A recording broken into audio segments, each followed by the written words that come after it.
ဝန်လင်းတယောက်အသက်ဘေးအန္တရာယ်နှင့်ပုံရိပ်အောင်လွှာကိုစိတ်တက်ကြံ့ခိုင်စွာဖြင့်ဖျက်ကျော်ပြီးနောက်နွယ်ပင်၏အပေါ်ဆုံးအဆင့်သို့အောင်မြင်စွာတက်လှမ်းနိုင်ခဲ့သည့်အပေါ်သို့ရောက်ရှိသွားသောအခါတင်း၏မျက်စိရှိမောက်တွင်ခန့်ညားထဲဝါလာသောဖះเจ้าဆောင်တစ်ဆောင်ကိုမမျှော်လင့်ပဲဖူးမြော်တွေ့ရှိလိုက်ရသဖြင့်ဝန်လင်းတယောက်ရင်ထဲတွင်ဝမ်းသာအားရဖြစ်သွားမိသည်ငါအောင်မြင်ပြီထင်တယ်ဟုတွေးကထိုเจ้าဆောင်ရှိရာသို့အပြေးသွားရန်ခြေလမ်းပြင်လိုက်စင်မှာပင်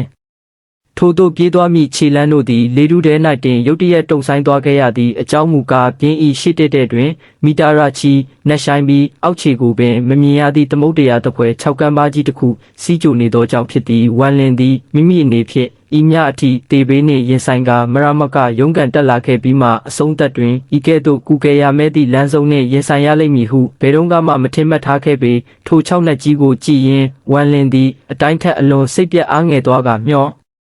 လင်းချက်အလင်းနှံများပျောက်ဆုံးသလိုခံစားလိုက်ရသည်သို့တော်လည်းဝန်လင်း၏ရင်ထဲ၌ကိန်းအောင်နေသောဘယ်တော့မှအရှုံးမပေးဆိုသည့်ထူးခြားသောစိတ်သက်ကြောင့်ရင်းသည့်စိတ်ကိုပြန်လဲစူးစီးက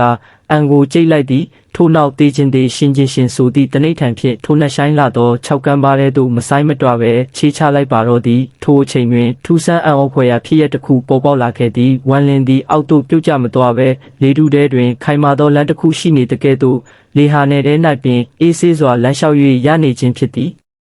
ဝန်လင်းတယောက်အံ့ဩဝမ်းသာ၍ပင်မဆုံးသေးမီမှာပဲရင်းဤခန္ဓာကိုယ်ကိုမမြင်ရသည့်စမ်းကြဲသောစွမ်းအင်လိုင်းတစ်ခုကပြင်းထန်စွာဆွဲခေါ်သွား